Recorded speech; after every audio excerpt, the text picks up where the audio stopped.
Okay guys, so this is going to be my first video talking about this particular thing. So I work in healthcare. I graduated in 2012, so almost 10 years ago. I'm an x-ray tech and also MRI tech, but I have more experience doing x-ray, so I'll be doing that for, the beginning of this. And hopefully eventually I can work my way up to doing MRI or even CT. But I have bounced around from job to job since my first job, the company kind of got dissolved, and so I kind of went my separate ways. And that was like the best job. I loved doing it. I loved working for my boss. I loved the people that I worked with. And it was kind of one of those things where the job that I had was basically no longer needed. So that was why I left. It wasn't for any other reason than that. So I found other jobs, and I was given great opportunities in x-ray to work for, physicians who were, or even surgeons who were like top notch. And I was just never really thrilled about having to go into the office and do the same thing every day. It was so monotonous. And I took some time off. My son is in high school now, but during middle school, I homeschooled him briefly. And then with COVID, he was out of school. So I was able to financially stay home to take care of him. But I realized that I needed to be working. It's just, you go crazy if you don't have, I feel like you kind of lose yourself a little bit if you don't have, I'm not saying that being a stay-at-home mom is bad, but for me personally, I feel like I need to have something that I have to go do every day, or else, I just kind of gets to you after a while. So anyway, that's kind of my background. I worked in mobile x-ray for about 9 months, which is where you take an actual x-ray machine into someone's house, or you also can go into jails, which is not very fun, or you can go into nursing homes, that sort of thing. So I did that for almost a year, and the company and I kind of butted heads a little bit, and so I've stepped away from that job and decided to try the travel x-ray job. And I'm very excited about it because I'm a little bit of a gypsy at heart. I like to move around and see new places and, explore a little bit. So I thought this would be a good job for me, but with my son, I didn't want to leave home, didn't want to leave my husband. But my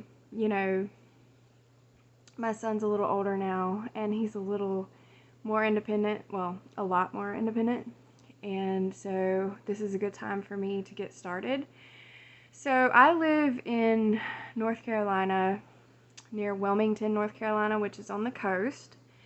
And I took a job in Charleston, South Carolina, which is about 3 hours away from where I live.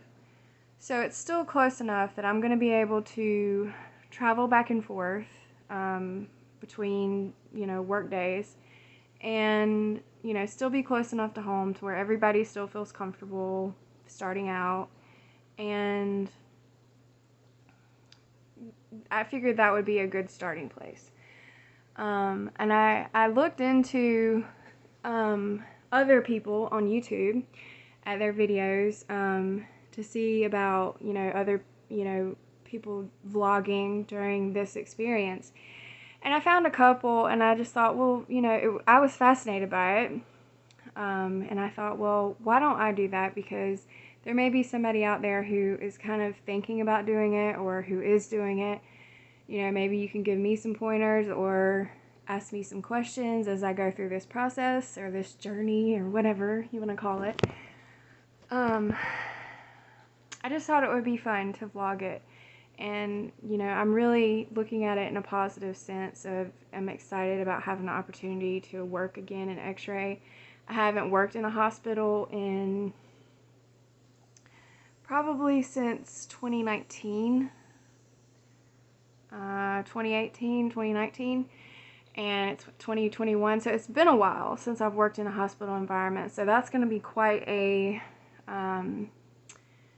you know, kind of a learning curve for me to get back into the groove of how things are done, because for the past year, I've been working by myself in a van, traveling to people's homes. So this is going to be going back to my roots, so to speak, and being going to Charleston, South Carolina is going to be so much fun.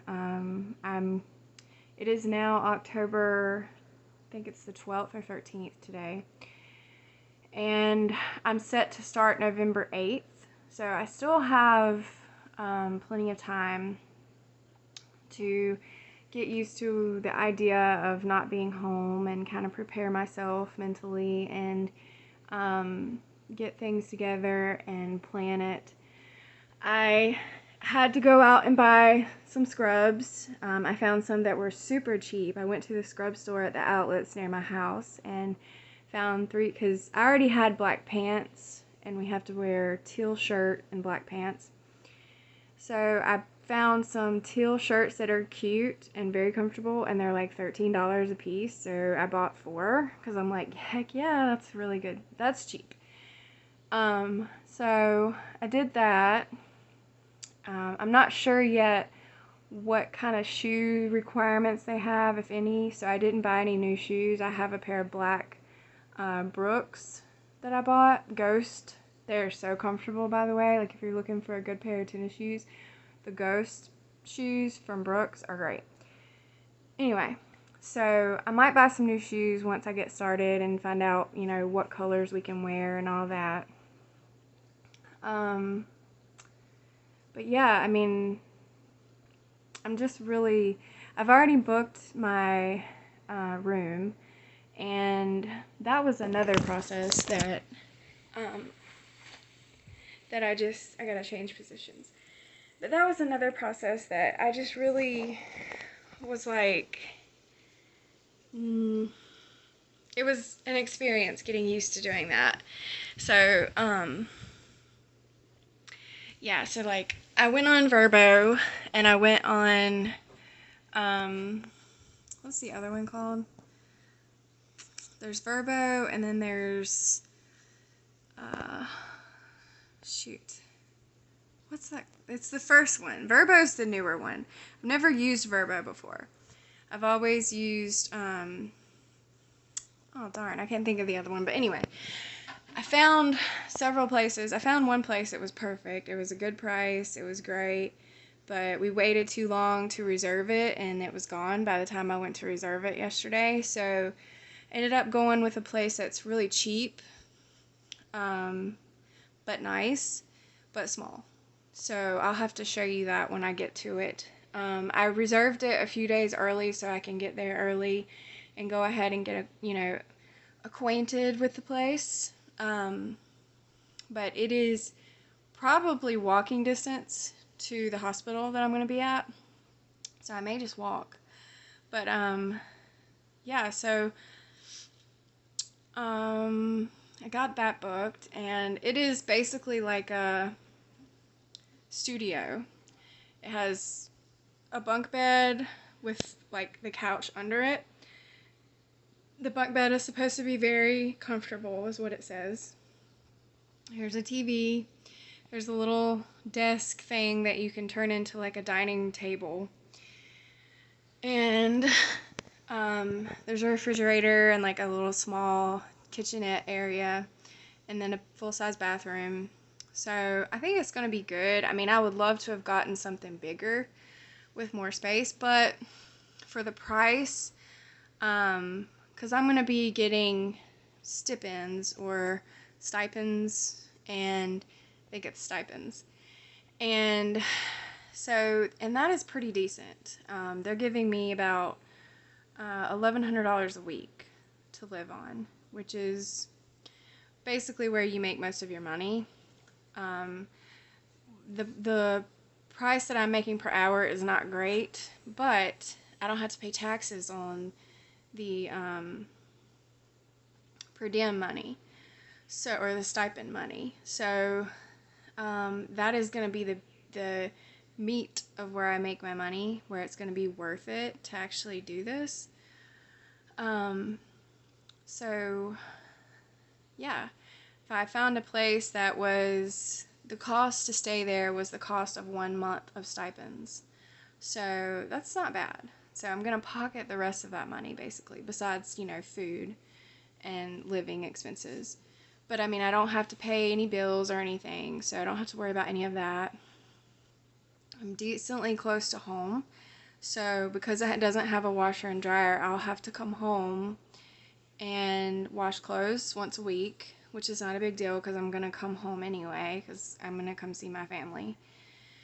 And yeah, so if you can't tell, I'm excited, but also nervous because this is going to be totally new to me. Like, I've never, you know, since I met my husband, besides there was a brief period of time we were apart for several months, but I still was with my son during that time. So my son is 15 and he goes to a early college program where he goes to the college for his high school. He's a sophomore and 10th grade, and which is crazy to say. And yeah, I mean, he's doing great. He's very well adjusted in his life, so I feel like he's okay with me leaving. He was excited. And another thing I'll tell you is that I got a call like last week saying that there was a strike in Minnesota, and at first I didn't know what they were talking about. And they said there was a strike in Minnesota.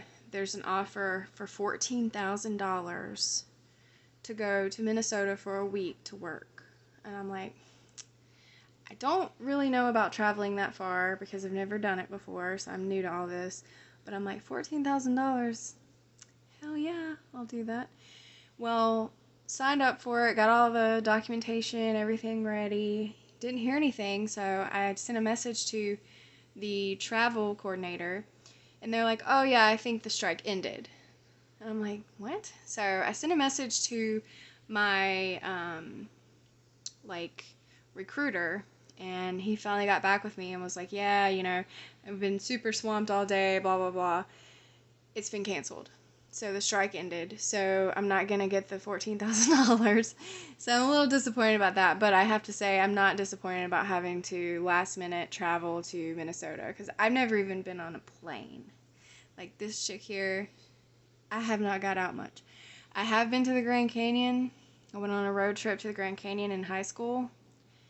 And I've been to Virginia, Maryland. That's as far north as I've been.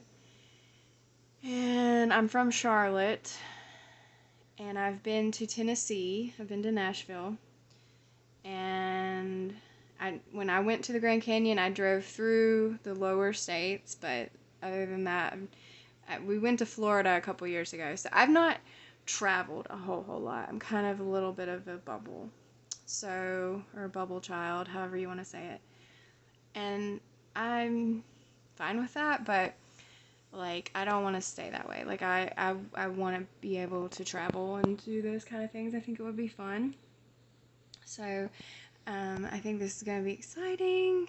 I can't wait. And I just thought it would be useful. It would be fun to share, but useful also for other people, and maybe even a thing where I can network with other people who travel, or just other x-ray techs in general, because just having that, networking and sharing of information, I feel like is better for everybody all around. But there was another young lady who I found who was traveling, and she hasn't done a video in a while, and she did a couple videos and she probably got busy and was just like gave up on it. But I just was, you know, I found her channel and I was just so intrigued by her journey that I thought, well, that would be fun for me to do as well, and maybe, you know, somebody might think the same. So I'm trying to think. So basically what I'm planning on doing is just packing the necessities. It is a no dog place that I've picked to stay at, but I did send them a message and ask them, you know, if I were to register my dog. I have a Shih Tzu who's 6 and she's perfect. She doesn't bark. She's perfectly house trained. I mean, she's like tiny. She doesn't take up a lot of room. She's crate trained. I did ask if I could bring her as an emotional support animal, and if so, then I will get her registered for that, and I will bring her with me on trips and stuff. So, yeah. And that would be helpful too, because, you know, I'm not used to being alone. So on those nights when I'm there alone, she's going to be there for me as my literally emotional support animal. So we'll see how that goes. Hopefully the lady says yes. But I think that's it for now. I can't really think of anything else to blab about, but I'll keep you guys updated. Maybe I'll do like some vlog style stuff and show you like what all I'm buying. So far, when I thought I was going to Minnesota, I went and bought like one of those little kits that has like the mini size of shampoo and conditioner and everything. So I'm going to hang on to that for future use, hopefully. But yeah, so that's pretty much everything. So hopefully you guys found this interesting, if nothing else, maybe hopefully informative, or you can bounce some ideas off of me, or you know, drop a comment and let me know about your journey and anything you think I might benefit from. And until next time, I will see you guys later. Bye.